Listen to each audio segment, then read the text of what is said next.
umepata faida gani? Benefits yako ni nini katika kufufuka kwa Yesu? Benefits yako ni nini katika kufa kwa Yesu? Benefits yako ni nini katika Ukristo? Yaani ni majibu ambayo unatakiwa uyapate wewe kama Mkristo. Watu wengi tumekuwa Wakristo wa kubahatisha tu, kwa sababu tulijua Ukristo ni tabia njema tukabaki pale, lakini hatujui faida ya kuwa Mkristo ni nini. Hiyo nayo ni hasara kwa mtumishi wa Bwana, hiyo nayo ni hasara kwa Mkristo. Kila kitu lazima ujue faida. Haleluya. Mimi nimezaliwa kwa sababu gani? Lazima ujue. Kuna mtu yuko hapa tu kuolewa ndio naona ndio kipaumbele. Nikiolewa hapa angalau kwanza, nikioa hapa angalau, nikifanya kazi hapa angalau, nikipata hii pesa angalau. Anafikiri ya kwamba ndo faida ya yeye kuwa ndani ya Yesu. Mbona makahaba wanaolewa sasa? Wasiomjua Yesu mbona wanaolewa? Kama ni kazi, mbona watu ambao sio watu wa Mungu wanafanya kazi nzuri sana? Haleluya. Kwa utaelewa ya kwamba kuwa Mkristo faida yake sio hiyo unaoifikiria, eti kuoa, kulewa, kufanya kazi, kuishi katika maisha fulani hivi yani. Huo sio Ukristo. Lazima jitahidi sana katika kila unachofanya. Mtafute Mungu katika faragha yako, akujulize. Hata Roho Mtakatifu ni mwalimu mzuri, anaweza kukufundisha faida yako ni nini katika kila unachokifanya. Bwana Yesu asifiwe sana.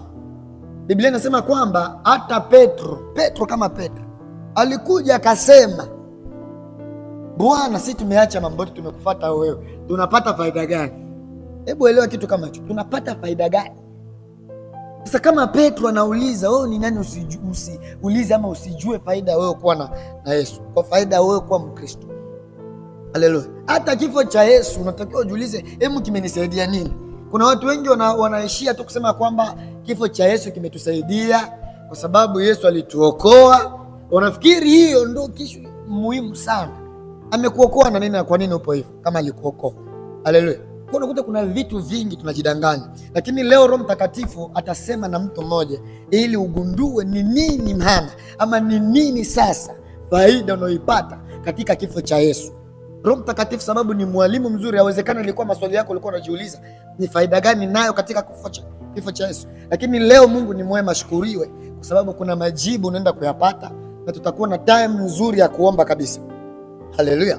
Na ninaamini ya kwamba Bwana atafanya kitu kupitia maombi yetu ya jioni ya leo. Basi bila kukawia, tutaenda katika kitabu chetu cha msingi, katika kitabu chetu cha msingi ambacho tunatembelea nacho tangu mtumishi wa Mungu alipoanza ratiba hii.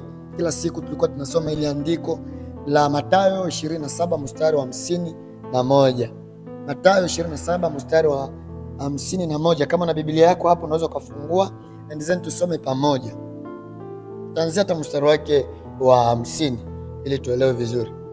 Biblia inasema hivi, naye Yesu akiisha kupaza sauti tena kwa nguvu, akaitoa roho yake. Na maana kuitoa roho yake hapo maana yake akafa sasa, sababu bado pale alikuwa yupo hai. Na tunakuja kuzungumzia faida ya kifo cha nani? Cha Yesu.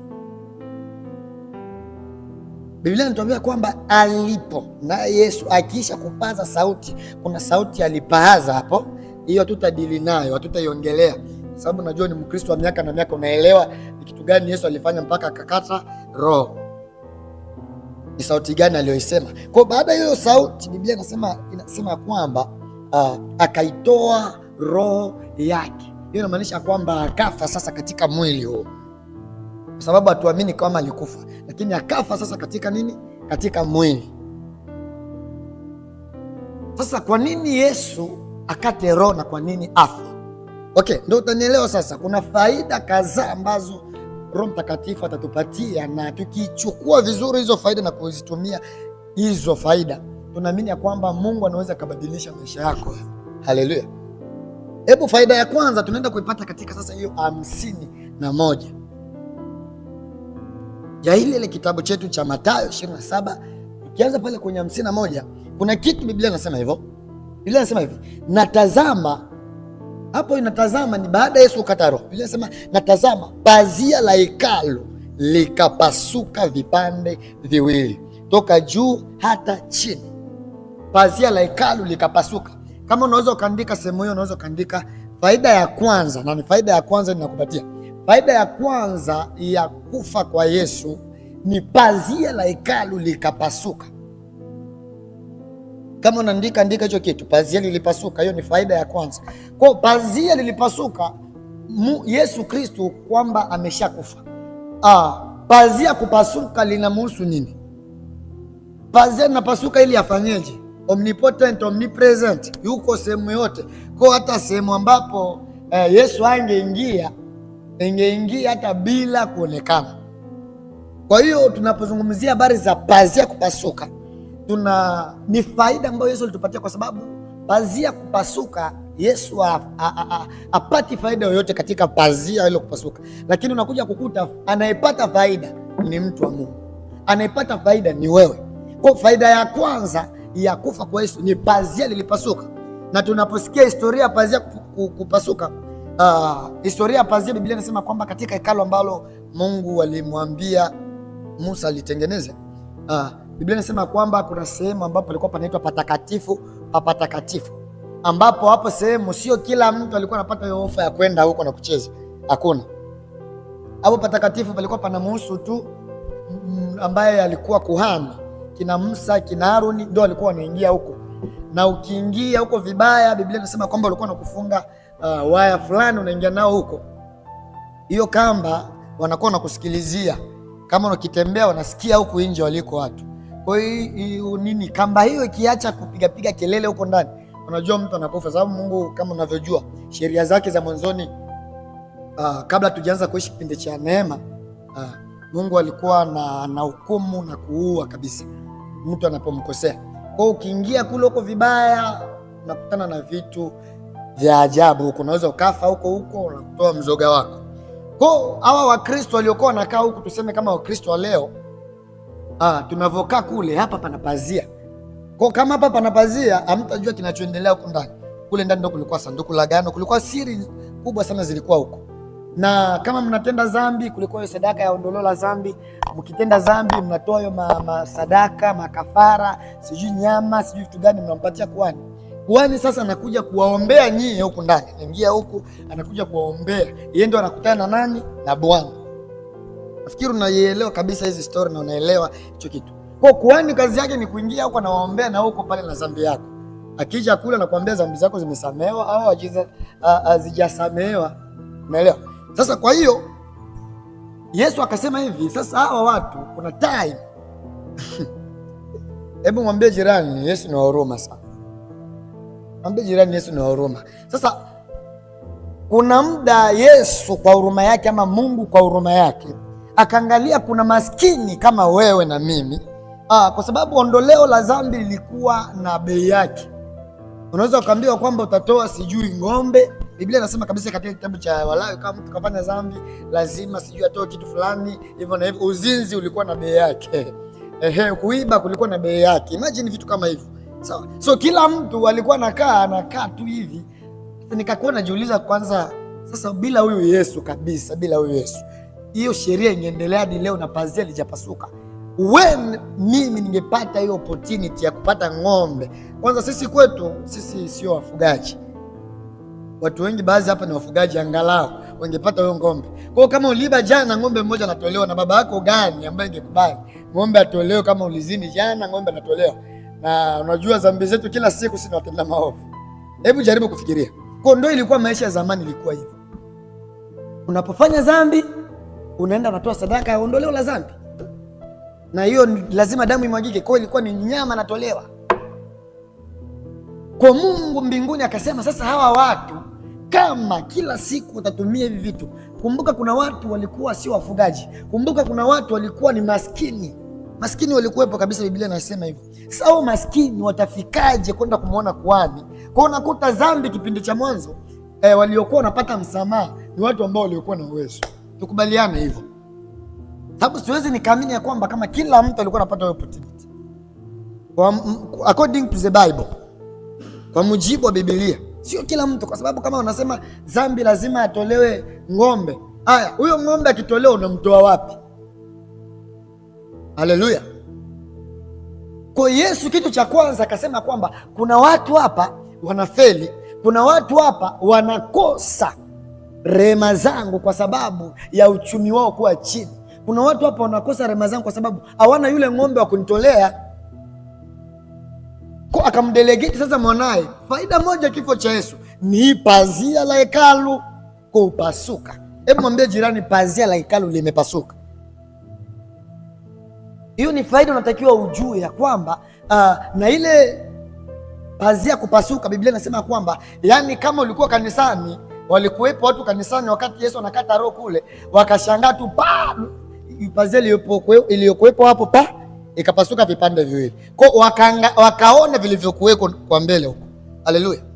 Kwa hiyo niko hapa kukutangazia faida ya kwanza ya kifo cha Yesu ni pazia kupasuka, na kupitia pazia kupasuka tukapata neema ya kuingia patakatifu pa patakatifu, ambapo tulikuwa tunapasikiaga tu, ambapo Musa anaiongelea hiyo nafasi. Yani tulikuwa tunasikia ni sehemu gani hapo patakatifu pa patakatifu, palikuwa pana siri gani? Wakapaona, kumbe ndo palivyo hivi, palivyo pazuri hivi, kumbe tunaweza tukaingia. Akawapatia access yao wao pia kuingia patakatifu pa patakatifu. Haleluya. Na ndio maana kwa safari hii una haja niseme hivyo, lakini sijui kama nitaeleweka vibaya kwa masikio mtu mwingine. Una haja ya kumpelekea mtu shida zako sana, una haja ya kumpelekea mtu dhambi zako sana, kwa sababu pazia tayari limekwisha kupasuka. Lakini unaweza ukafanya hivyo kama utajisikia kwamba lazima tu mtumishi fulani mwambie nilichokifanya. Kuna hivyo unajisikia tu kwamba mwenyewe kuna uzito fulani hivi ya kupaingia patakatifu. Unaona kuna dhambi fulani umetenda ama kuna makosa fulani umefanya, mpaka mwenyewe unajihukumu kwamba naweza nikaingia kanisani kweli. Kuna time kabisa nafikia mimi mwenyewe nimeshapitia vitu kama hivyo. Umefanya kitu mpaka unaanza kujiuliza, hivi niende kabisa kanisani leo? Niende niombe? Yani kuna uzito. Kwa ninapofikia kwenye hiyo situation lazima nimwambie mtumishi fulani, tena ambaye namwamini, sio mtumishi yote yule. Nenda namwambia mtumishi, mimi kuna 1 2 3 nimefanya. Yani baada ya kumwambiaga tu hivyo nasikia kama yani kuna mzigo fulani nimeumia. Yani mimi kujitesa nishasemaga mimi sitajitesaga tena na mambo ya mizigo ya dhambi eti. Sababu mimi najua pa kuvinya na pa kubonyeza ile kila kitu kiende vizuri. Hiyo ni kwangu mimi, sijui kwako kuna kwaje. Wengine mpaka afunge siku 4, wengine hivyo na hivyo. Kila mtu ana nini yake. Kwa unaweza kwenda kumwona mtumishi kama unajisikia ama kama roho kuongoza. Sio mbaya. Kuna watu kina Paulo wanakutana na Mungu lakini bado Mungu anawapeleka kwa watu. Kuna watu Biblia inasema kwamba Yesu anataka kuwaponya, anawaambia wasiwadanganye. Anawaambia hivi, nendeni mkajionyeshe kwa nini? Kwa makuhani. Si walikuwa wakoma wale? Nendeni mkajionyeshe kwa makuhani wale wakoma 10, ambaye mmoja alikuja kurudia zile nyimbo mnasikia kama mnaimba kila siku. Walikuwa wakoma 10. Anawaambia nendeni mkajionyeshe. Kwa Yesu akufuta sheria ya kwamba wanatakiwa tuwaende wenyewe. Kwa kuna vitu vingine vinaomba makuhani waingilie kati. Haleluya. Haleluya. Sijui kama pana mtu ananisikia, Roho Mtakatifu anamsaidia mtu jioni ya leo. Kwa hiyo bila kuponda muda unakuja kugundua pazia la hekalu lilipasuka, na kupitia kupasuka sote tunaweza tukanyosha kabisa patakatifu pa patakatifu, tukapaona kumbe ndo palivyo hivi, tunaweza tukaingia. Okay. Anasema katika kitabu cha Yohana wa kwanza sura ya kwanza hivi kama sikosei mstari wa 9. Anasema hivi, tukisema kwamba hatuna dhambi tunamfanya Mungu kuwa mwongo, si ndio? Lakini anashuka chini anasema hivi, lakini tukiziungama dhambi zetu yeye ni mwaminifu na haki apate kutondolea uzalimu wote. Ukishuka tena chini anasema hivi ya kwamba basi tukisogelee kile kiti cha neema kwa ujasiri. Haleluya. Kifo cha Yesu kikatupatia ujasiri wa kukisogelea. Haleluya. Haijalishi wewe ulifanyaje, haijalishi una changamoto gani, sisemei tu dhambi, hata shida upaingie patakatifu. Hata shida, hata nini upaingie patakatifu. Patakatifu hatuendi kutafuta rehema tu, lakini patakatifu tunaenda kukutana na nani? Na Mungu. Haleluya. Sijui kama pana mtu ananielewa. Kwa patakatifu hatuendi ili tupate rehema tu. Sasa so kama tunaenda tupate rehema na mtu ambaye anajikuta hajakosea yupo fresh, kwa ana haja ya kuingia patakatifu? Chana haja ya kuingia. So patakatifu hatuendi ili tupate rehema. Kwa sababu wengi hapa ninapozungumza patakatifu wanaanza kufikiria tu ni kwa ajili ya watenda maovu. No, patakatifu tunaenda kuingia kwa sababu pale tunapoingia ndio tunaenda kukutana na Mungu wetu. Pale ndio anapotupa mafunuo. Pale ndio anatupatia hiki na kile. Jina la Bwana Yesu libarikiwe. Kwa hiyo faida ya kwanza Andika pale kabisa, na hii ibaki akilini mwako. Wewe ndio ulikuwa unakaa tu, lakini hujui hata moja ya faida ya kufa kwa Yesu. Unasema tu alitukomboa. Kuna faida zaidi ya wewe kukombolewa, kuna faida kama hizi hapa. So kuanzia leo, Yesu angekufa au ungepata hizi faida, na hizi zitakuwa prayer point yetu ya leo. Pazia lazima lipasuke. Haleluya! Kila pazia lilofunga maisha yako, Yesu alikuja hili alipasue. Tena Biblia inasema kupasua tu, akapasua vipande viwili. Unajua kuna kupasuka ikapasuka pa endezeni ikaja inaungana pa, ama inaweza ikapasuka na ikafanya hivi kaleta usione, lakini Biblia inasema ikapasuka vipande viwili, yaani hiki kikaenda huku, hiki kikaenda huku. Na jioni ya leo lazima hizo pazia zilizofunga maisha yetu ziondolewe. Sema haleluya. Wow, hiyo ni faida ya kwanza. Sababu unaposhuka pale anasema hivi, natazama pazia likapasuka. Kwanza lilipasuka, alafu tena linaongeza vipande viwili, sio kipande kimoja, vipande viwili, yani cha huku kaenda huku, cha huku kaenda huku. Haleluya. Kama kuna vitu ambavyo kwenye maisha yako havijaenda vizuri, ni kwa sababu hujajua kupokea moja ya faida ya Yesu, ambayo ni hii ya pazia la hekalu kupasuka. Kama bado ungali unaishi, hebu tusidanganyane vitu vingine, ama tusikute tunajiweka hofu wenyewe. Kama bado ungali ukitenda dhambi, unaogopa kabisa yani kwenda hata kanisani. Wewe usiogope, nenda kanisani. Hapo ni patakatifu pako, ambapo utaenda kukutana na Bwana na Mungu anasema kwamba tukizungumza yeye ni mwaminifu. Haleluya. Kwa kuna vitu ambavyo utaanza kuviona kikawaida na utaanza kuviona kwenye level nyingine tena. Ni jambo gani ama ni kitu gani ambacho kimesababisha wewe uone mbele? Kifo cha Yesu kiko pale kikakupa faida kwamba likapasuka ili wewe uone kule. Kwa kuanzia safari hii, kuanzia mkutano huu ambao tunao, hii semina hii ya siku 14, wewe ambao unanisikiliza pale online, umepata faida ya kwanza hii. Yaani lazima kitu ambacho haukuwa unakiona kwa mbele uanze kukiona. Ninapozungumzia pazia kupasuka, sizungumzii pazia la hekalu tu. La hekalu lilipasuka kitambo na access tayari tunayo. Kwa kuna mapazia ambayo adui aliweka kwenye maisha yetu, lazima yaondolewe. Kuna wanaume wanakuja kabisa, lakini kuna pazia hawakuoni. Haleluya. Kuna kazi zinakuja, lakini kuna pazia. Vitu vyetu ni vya kiroho kabisa. Tukiwa kabisa katika ulimwengu wa roho, kuna vitu tutavifaidi sana. Shida ni pazia ndio imesababisha hawakuoni. Shida ni pazia ndio imesababisha ile ofa ile iliyopo mbele yako uioni. Shida ni pazia ndio imesababisha ile pesa iliyopo pale uioni. Sasa jioni ya leo ni wewe na mimi kulipokea ile neno la kwamba Bwana, ulipokufa pazia lilipasuka, but why pazia langu bado lipo? Lakini kwa nini mimi mbona sioni pale mbele? Haleluya.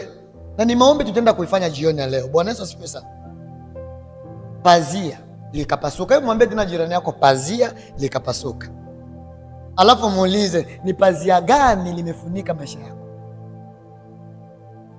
Yes.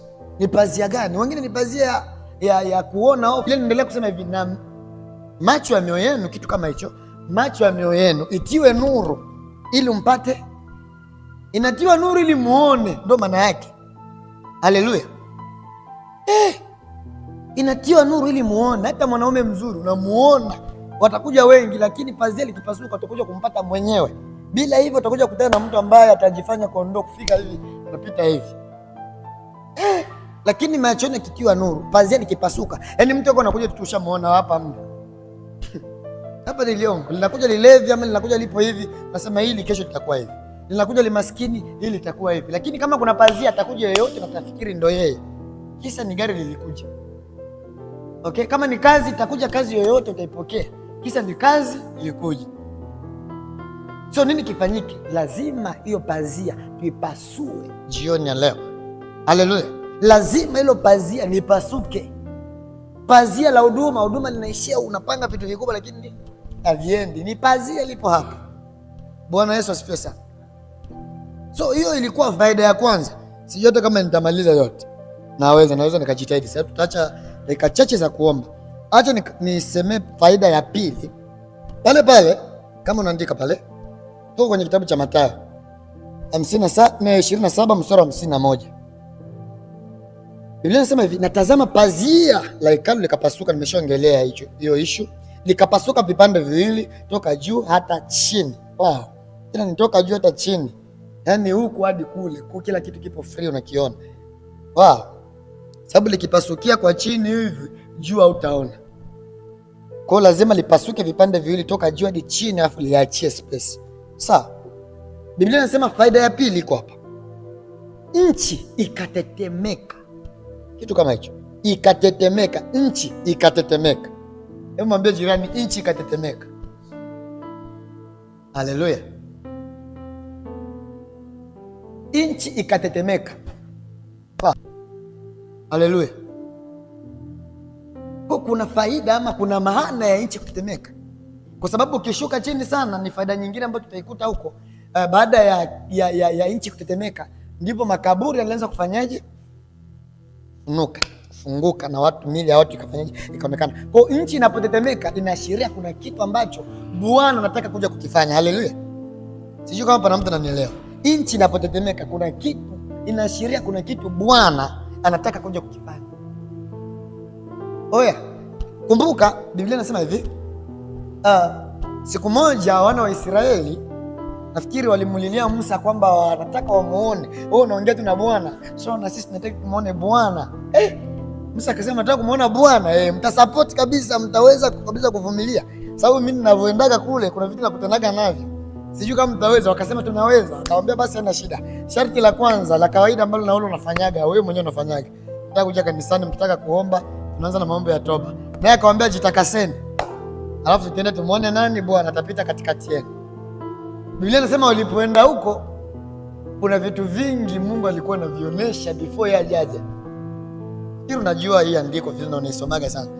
Kuna vitu vingi, kuna moto, kuna vitu gani. Biblia inasema ilikuja hadi tetemeko. Haleluya. Kwa tetemeko lilikuwa linaashiria kwamba yupo njiani anafanyaje? Anakuja sasa. Kwa nchi inapotetemeka ni kwamba kiashiria kwamba Yesu mwenyewe anataka kuja kuingilia kwenye ishu yako. Anataka kuja kufanya kitu. Haleluya. Hebu kama unanielewa, hebu nipongeze, nisaidie kuunga mkono. Tuko pamoja. Ndio maana nchi kutetemeka, Roho Mtakatifu akawa ananiambia sasa hivi tu na wakati niko nasoma hapa. Why nchi itetemeke? Kwa nini nchi itetemeke? Nchi inamkosea nini Mungu? Kumbe kuna kitu Bwana yuko anatafuta. Makaburi yale hayatafumuliwa, hayatafunguka bila mtetemeko mkubwa. Kwa hiyo ilikuwa inaonyesha kwamba Yesu anataka kupita afanye jambo kwa wale waliokuwa wamekufa. Haleluya. Haleluya. Kwa bila nchi kutetemeka kuna vitu ambavyo vitafata hapa chini, kwa sababu Biblia inasema kwamba nchi ikatetemeka. Bila nchi kutetemeka hatutaambiwa ya kwamba makaburi yakafunuliwa. Bila nchi kutetemeka hatutasikia miili ya watu ikionekana. Kwa nchi inapotetemeka kuna ushindi wa mtu mmoja ama kuna kuonekana kwa mtu mmoja.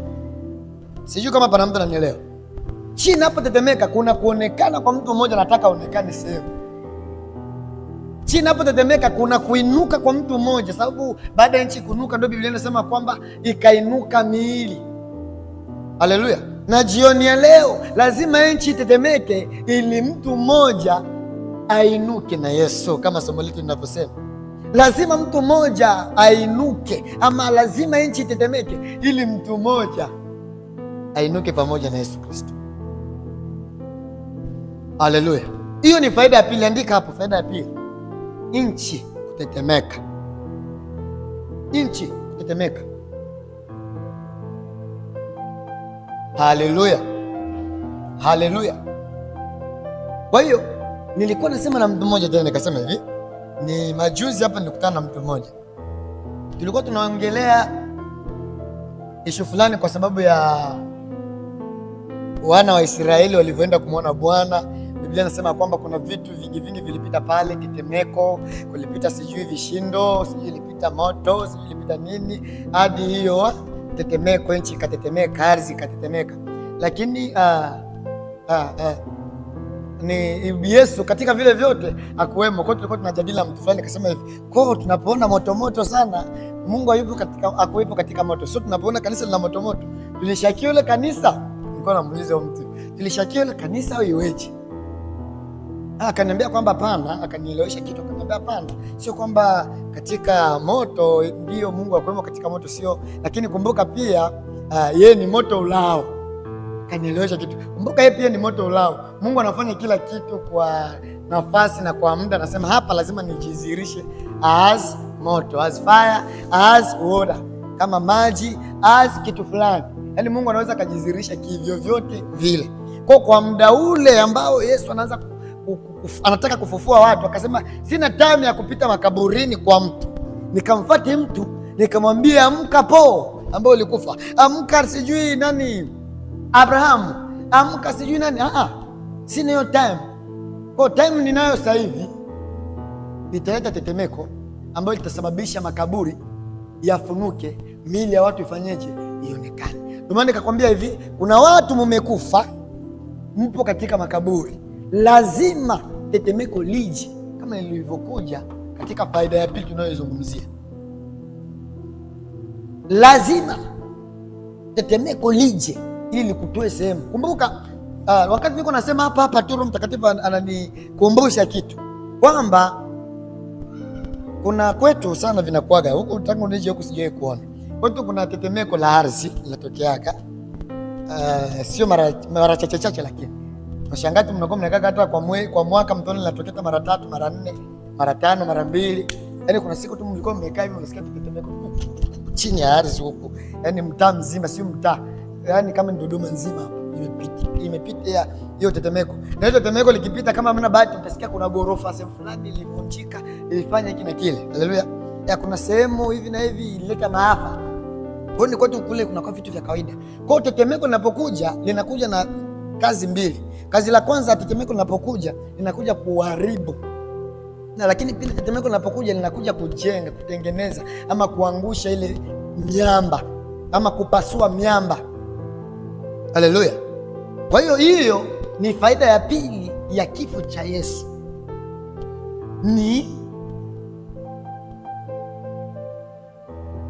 Ni ambayo inasema nchi ikatetemeka. Nitamaliza na hii and then tuombe, ambayo ni faida tatu iandike. Hii nyingine ni kipawa, tena nafasi tutaendeleaga nayo. Nitamaliza na hii asema nchi ikatetemeka, miamba ikapasuka. Mwambie jirani, miamba ikapasuka. Mwambie jirani tena, miamba ikapasuka. Kwa miamba, nikisema nielezee mwamba ni kitu gani? Tunaimba nipo chini ya mwamba, mwamba, mwamba. Yesu ndiye mwamba. So kama Yesu ni mwamba, unajua shetani ni mzee wa kukopi. Yesu ni mwamba for the first time, lakini shetani naye anapenda kujifanya mwamba vingine, na maprinciple zake, wale maprinciple watumishi wake nao ni miamba kwa sehemu fulani. Kwa Yesu akajua ya kwamba nilete tetemeko, ili tetemeko takapokuja miamba ipasuke. Tena sio mwamba moja, miamba ipasuke. Sababu hii miamba, kuna namna hawa watu walikuwa wamewekwa chini ya miamba katika ulimwengu wa nini? Wa giza. Sasa katika ulimwengu wa shetani, ile mili, kwa sababu mzunguko wote hapo unapozungumzia ni ili tu Yesu awapate watu, afufuke na watu. Kwa kuna ceremony ambayo ilikuwa zinafanyika pale, sisi hatujui. Kwa wale watu iliomba Bwana afanye vita vikali na vikubwa, na hiyo kutetemesha hivyo ni moja ya silaha Bwana aliyoitumia. Haleluya. Ni moja ya silaha ambayo Mungu ameitumia hapo, ili yani kuna time Yesu alitumia tu sauti akasema, haya nawaamuru ingieni katika nguruwe, si ndio? Kwa kuna time Yesu alienda mwenyewe, akaenda akamgusa mtoto, akasema na kuamuru mtoto wa Jairus, Biblia kama 3:10 inavyosema, nasema 3:10, akamnyanyua, akamshika, akamnyanyua kijana Kwa kuna time Mungu anatumia baadhi sauti, mikono, nini, kama nilivyokuambia katika wana wa Israeli, Bwana alijidhihirisha kwa vitu vingi. Kwa hiyo na hapa pia Biblia inasema ya kwamba akatumia tetemeko, ni moja ya silaha, ili miamba ipasuke, na kupitia miamba kupasuka kuna kitu kikubwa ambacho Bwana atafanya. Haleluya, haleluya. Kwa hiyo nipo hapa kukwambia ya kwamba tutaomba tu na pointi yetu 3 hii. Pazia la hekalu pasuka, nchi ikatetemeka, miamba ikapasuka. Kwa naposemea miamba, lazima uanze kuangalia ni mwamba gani ambao umefunika maisha yako. Haleluya. Ni mwamba gani umekuficha? Kazi ya mwamba ni kwenda kumficha mtu. Utajificha kwenye mwamba. Daudi anasema katika Zaburi yake, utajificha kwenye mwamba. Kwa mwamba unaleta wigo, ukingo fulani. Sawa. So hata hii miamba ambao wanazungumziwa hapa ni miamba hasa katika ulimwengu wa giza, wa kishetani, ambao leo ile mili ilikuwa imefichwa kwenye hiyo miamba. Kwa hiyo iliomba kwanza makaburi yafanyeje? Yapasuke, ifunguliwe, and then nguvu za Bwana ziende ziguse, yani tetemeko, makaburi, and then miamba kule ende fanyeje? Ipasuke, kwa sababu miamba ndio ilikuwa inaleta uzui. Kuna watu tupo hapa tumefichwa kwenye mwamba. Ndio maana kila kitu unaposema neno la Bwana usisome tu kwa kusoma tu, nimejificha kwenye mwamba hivi. Kuna watu mpo hapa mmefichwa kwenye miamba ya giza. Inaomba tetemeko lije la Yesu, achilie tetemeko ili lije likutoe hapa. Haleluya. Ndio hiyo, unafanya kitu akiendi, unafanya hivi na hivi. Wapi? Ndoa ndio tunasikia tu habari haishi. Sawa, tunasikia nini hivi na hivi, ni kusikia tu vitu hivyo. Kazi tumesikia tu kwa wengine, sisi kwetu tuipate. Huduma wengine tu ndio wana success, sisi tuko pale pale. Magonjwa, uponyaji ni kusikia kwa wengine. Wewe ukipona ni siku moja tu, siku 2 umesharudia kule kule. Kazi wengine wakienda kule kule uliko apply wewe, wengine walipata kazi, lakini ulipo apply wewe hukupata. Upo chini ya mwamba, mwamba hujakuachilia. Lazima mwamba ulioshikilia maisha yako ukuachilie, la sivyo utakuwa mtu wa kawaida, la sivyo una kizazi chako utakuwa mtu wa kawaida. Kwa unapoangalia unapona, yani maombi leo ni kumwambia Bwana. Kwa mfano tukiingia kwenye hii miamba kupasuka, Bwana nimekubali na kuamini ya kwamba faida mojawapo ya kifo chako ni miamba kupasuka. Kuanzia leo miamba yote iliyonificha sionekane. Kwanza unapofichwa na mwamba uonekane. Ndiyo, huduma nzuri unayo mchungaji, huduma nzuri unayo nabii, huduma nzuri unayo ni mwimbaji mzuri, huduma nzuri unayo, kisimama unafanya kitu. Na ni kweli kuna time hata ukiangalia, kwa mfano sisi waimbaji, kuna time unakaa unaangalia hivi, jamaa anaimba nini hapa jamani, anaimba nini? Lakini ndio hivyo, yupo kwenye kilele tayari, mwamba ulimwachia yeye, wewe bado upo kwenye mwamba. Haijalishi sauti yako, haijalishi uzuri wako, haijalishi wewe ni mhubiri mzuri, haijalishi wewe ni nabii mzuri, haijalishi wewe ni pastor mzuri, haijalishi wewe ni una jitihada katika kuapply ama umesoma sana. Haijalishi chochote ulichofanya. Haleluya. Kwa sababu upo chini ya mwamba, umefichwa kwenye mwamba, ndio inakuwa hivyo. Kwa lazima jioni ya leo mwamba wa mtu mmoja upasuke. Lazima jioni ya leo pazia la mtu mmoja lipasuke. Lazima jioni ya leo nchi ambayo unayokalia wewe itetemeke. Nchi ya Tanzania itetemeke, ili miamba iliyokushikilia ikuache. Nchi ya pale ulipo au unatufuatilia huko Marekani, upo wapi, lazima itetemeke, ili kilichokushikilia kikuachilie, miamba ipasuke. Lazima tetemeko katika kazi yako, ili watu wajue, wow, kumbe jamani mchapa kazi hivi, unafanya kazi watu hawaoni. Unaweza kuwa sehemu hata na huduma unaifanya watu hawaonagi kabisa, kumbe ni mhudumu mzuri sana. Ni kwa sababu umefichwa, wanatolewa wengine, wanafanyiwa wengine, wewe uko pale tu. Kwa nini? Kwa sababu mwamba umekuficha sehemu, umesababisha hata uende ni kiongozi wako haja kuona kabisa huyu ana kitu hiki, ana kitu hiki. Mwingine hata inawezekana sio roho mbaya, lakini tu hajaona kuna vitu vimekufunika wewe, vimesababisha yeye aone. Wengine sio hata roho mbaya, wengine sio hata kazi ya mabosi. Mabosi wanatu siku hizi wanazingua, serikali yetu siku hizi ipo hivi. Ingine sio hata serikali. Hata serikali yetu, mbona wengine na mwingine ulisoma naye na hana hata watu kwa mbele, yeye amepataje na huko pale pale. Kwa hiyo utagundua kwamba vingine kuna vitu vimeblock your life na you don't know, na uelewi na ujui, kumbe kuna vitu vimefunika maisha.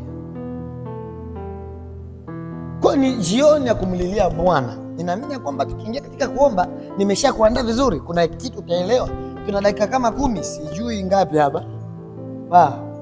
Bado tuna dakika nyingi kabisa, tunaweza tukaomba kupitia kupitia pointi zetu hizi, sababu pointi zilikuwa 6. Na mshukuru Bwana nimezungumza pointi 3, ambayo faida ya kwanza, kama ulikuwa unachelewa kuandika, andika na unaweza kuendelea kuyaomba. Kumbuka hata jioni mtumishi anasema kwamba haya maombi yako yanaendelea till down saa 7 kule tutakutana online. Nitashukuru Mungu, jana nilikuwepo, niliomba na leo nitakuwepo pia. Kwa faida ya kwanza ni pazia la hekalu kupasuka, andika hapo, utaendelea kuomba hata wewe mwenyewe ukipata nafasi. Na faida ya pili ni nchi itetemeka, na faida ya tatu ni miamba kupasuka. Basi nikusii sana, hizi ni faida ambazo unatakiwa uzijue. Sio tu Yesu alikufa, Yesu alikufa, Yesu alikufa, Yesu alikufa, imekupatia wewe nini? Walokole wale tumesheti kwa walokole wa kawaida, sababu yani hujata maana wewe kumbiwa. Okay, ulikuja duniani kufanya nini? Haya, mwenzetu kwenye Biblia anaambiwa hivi, nilikufanya kuwa nabii wa mataifa. Nilikujua toka ungali katika tumbo la mama yako, and then I got, mimi Mungu nikakufanya wewe kuwa prophet of nations, kakufanya kuwa nabii wa mataifa. Sasa lazima ujiulize, wewe na wewe unafeli wapi? Ni kitu gani? Okay, wewe ni mlokole ama wewe ni Mkristo, umekubali kumpokea. Okay, faida ya kumpokea Yesu nini? Kwanza Mungu ashukuriwe, sababu hili somo niko naliandaa faida ya kuwa na Yesu. Kuna watu mpo tu hapo, faida ya kuwa na Yesu ni gani? Huko tu apata ujue. Kwa kila kitu ambacho Bwana alifanya kwa manufaa, na alifanya kwa faida, na alifanya kwa sababu. Kwa Mungu alikaa tu akaangalia watu wanavyoteseka, akaangalia jinsi maskini wana changamoto ya kupaingia patakatifu, akaangalia jinsi watu hawana huduma, yao ni Wakristo tu, hawaingii kule. Akasema basi ni sheria mimi Mungu nilileta. Hii sheria naivunjaje? Lazima kumwagike damu, kwa sababu damu zilikuwa zinapelekwa kule ili mtu asamehewe. Lazima mpe kuhani haje huku ndani kwenye hekalu, aingie tena kule kwenye patakatifu pale, aende afanye ceremonies zake huko, afu ndo atoke akwambie wewe dhambi yako ni kubwa, kwa lazima uongeze, kama ni ng'ombe 2 sawa. Kwa lazima Mungu amesema uendelee kwanza kuomba toba tena mwenyewe. Yesu akasema sasa kuna watu hawana mang'ombe hapa, watapaingiaje pale? Kwa hiyo lazima nifanyeje? Lazima nimtume mwanangu akachinjwe kama ng'ombe wa watu wote. Oh my God, akachinjwa kama ng'ombe wa ulimwengu mzima. Ndio maana Biblia inamshuhudia kama yeye ni mwana kondoo. Mwana kondoo. Hata kitabu cha Ufunuo anamfunua hivyo kama mwana kondoo. Okay, sio kitabu cha Ufunuo tu, hata John anamfunua, Yohana anamfunua. Wakati Yesu anakuja pale lazima jamaa huyu, tazama mwana kondoo, ndio huyu hasa alikuwa anasubiriwa, kwa sababu damu yake hata maskini itawawezesha kuingia patakatifu. Sasa sio tena kuhani ataingia patakatifu, sio tena kuhani ataenda kukutana na Mungu. Ndio pale unakuja kukutana na watu wa ajabu, wanamuona Mungu kwa viwango vikubwa.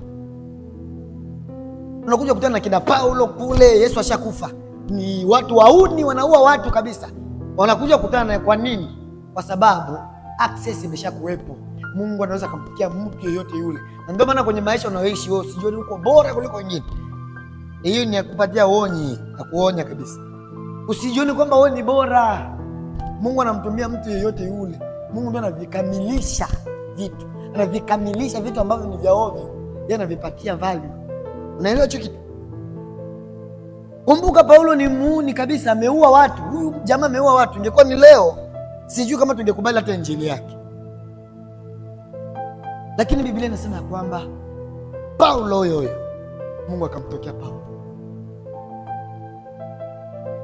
Kwa hiyo ndio faida moja ya damu ya kifo cha Yesu, ni kuja kuvipatia value vingine hivi ambavyo vilikuwa ni moja faida, vingine ambavyo vilikuwa yani havina maana, vinaonekana kwanza hivi ndio vitenda dhambi, ndio vile vile. Okay, Peter ni mvuvi tu, mvuvi wapi na wapi na mambo ya Bwana. Lakini Yesu anakuja anamwambia wewe, tangulia sasa hivi, wewe utakuwa tena mvuvi, utakuwa mvuvi wa watu. Kumbuka Peter tena anamkana na Yesu. Kwa unakuja kukuta ya kwamba moja ya faida ni kuja kuvipatia value. Tutaizungumzia siku tutapata nafasi. Kuvipatia value tunaweza tukasemaje kwa Kiswahili? Sijui. Heshima. Okay. Heshima, vitu ambavyo havina heshima. Haleluya. Basi nikusima hali ulipo. Unaweza ukasimama and then tutaomba kwa pamoja. Media team, naweza nikashuka hapa chini? Naweza? Naruhusiwa? Nataka niombe hapa hivi na watumishi wangu. Kwa hii sehemu yote ni yetu. Sawa? Tunako tunapita hapa tunaomba. Omba tu kwa kumaanisha, ndio hivyo. Na usipoomba hakuna atakayeomba kwa ajili yako. Nilikuwa namsikiliza mtu fulani hivi, akasema hivi, Yesu kama Yesu. Yesu kama Yesu aliwaambia watu hivi, niombeeni. Sawa? Yesu kama Yesu akawaambia watu hivi, niombeeni. Lakini watu wakalala. Haleluya. Yesu anawaambia watu niombeeni. Ni Yesu, sio da Miriam. Sawa? Sio da Judy. Kaniambia mimi nimwombee. Yesu anawaambia watu niombeeni. Wale watu wakafanyaje? Wakalala. Hiyo inamaanisha kwamba hakuna mtu anaweza kukamata msikilizaji kwa maisha yako. Watu wanaweza wakaomba na wewe. Sawa? Lakini hawataomba kwa nafasi yako. Haleluya. Kwa wanaweza kuomba na wewe, dada, msaidie kuomba pamoja, mkaomba pamoja. Ila sio kwamba wao waombe kwa nafasi. Mbona nao wana shida zao? Kwa tunatakiwa tuombe jamani.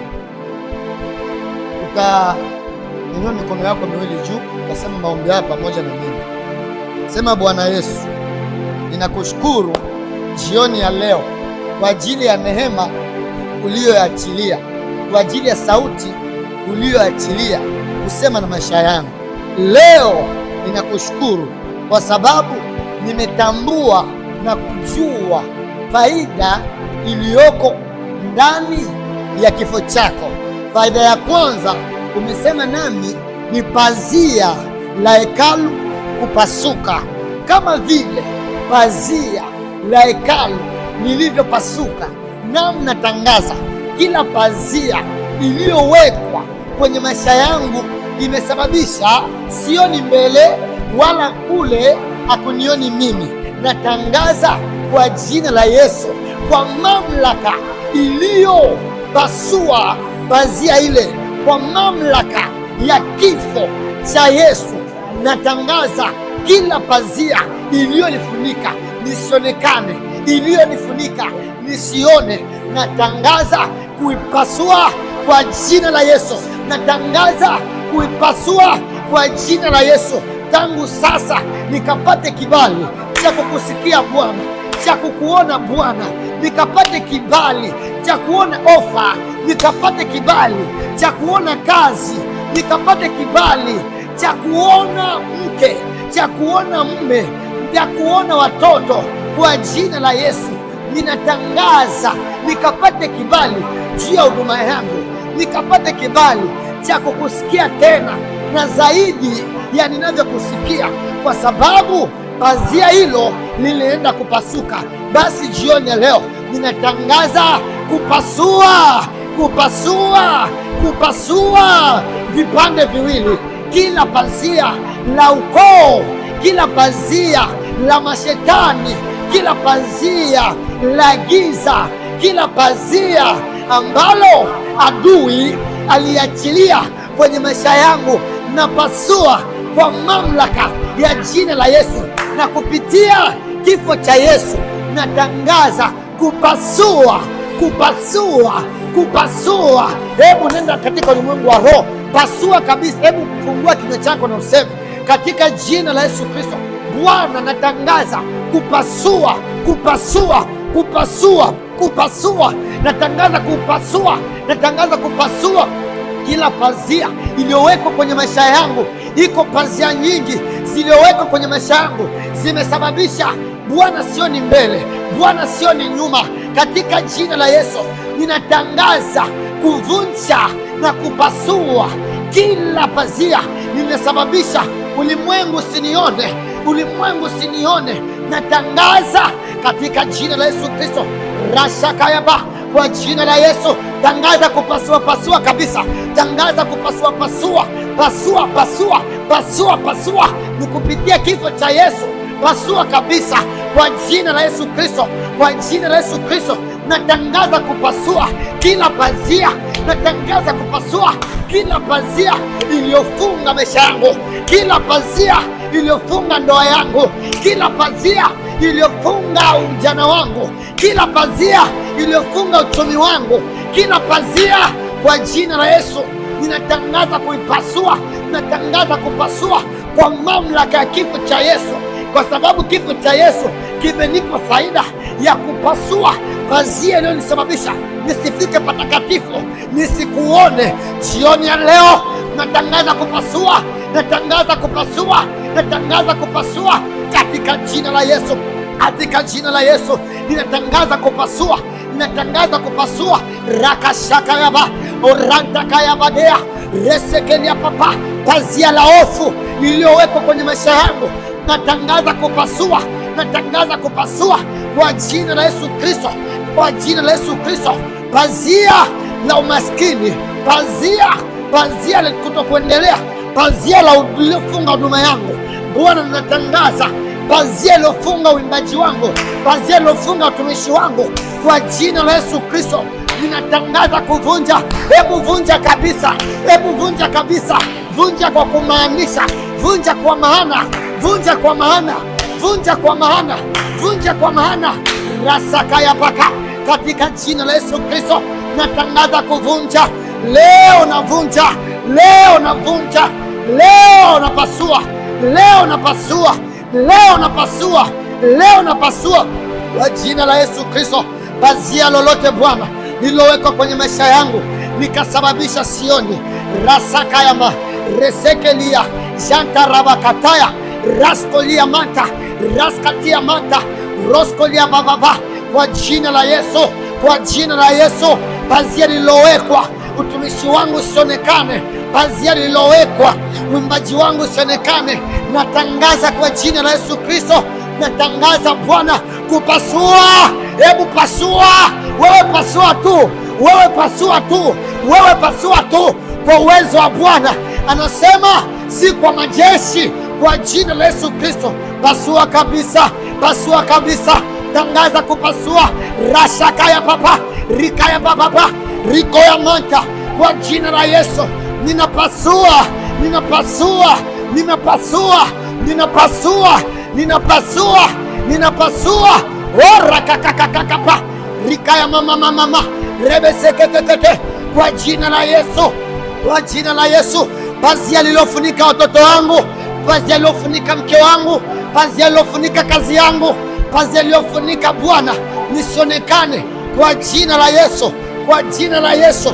Rashakaya rantaraba rosokolia rikaya mama ribo santaraba shakaya makatapa rosokolia papa rikantaraba shaka orakaya papa papa orindaraba shaka, kwa jina la Yesu Kristo wa Nazareti. Orababa orikantarababa osakatarabakata orikantarababa orabasandaraba shaka rikaya makata rikosokoliaba santarabakata roskolia manda raskadia mako riko ya mantaya, kwa jina la Yesu Kristo wa Nazareti, kwa jina la Yesu Kristo wa Nazareti. Orababa kwa jina la Yesu Kristo wa Nazareti. Sema kwa jina la Yesu, sema kwa jina la Yesu. Pazia lililofunga maisha yangu, kwa Lazaro nilikuwa jiwe, ulimwengu unijue, ulimwengu unione, kwa sababu pazia hilo limepasuka, limepasuka vipande viwili. Niliyoshinda kuyafanya mwaka jana, natangaza kwa mwaka huu niyafanye kwa jina la Yesu. Niliyoshinda kuyafanya kwa mwaka jana, natangaza mwaka huu niyafanikishe, kwa sababu nimegundua iliyonizuia ni pazia. Ndiyo maana jioni ya leo naalika moto wako, naalika nguvu zako, nikashuke kuchana tena, kulichana pazia lolote la ukoo wangu, la jamaa yangu, kama nitawazuia wengine, lakini mimi na watoto wangu, lakini mimi na ndoa yangu, natangaza linapasuka. Namna kusikia, namna kusikia, namna kuona. Hebu endelea kulipasua tena, pasua kwa nguvu za Bwana, kwa jina la Yesu Kristo. Bwana, natangaza katika jina la Yesu Kristo wa Nazareti, natangaza kupasua, natangaza kupasua.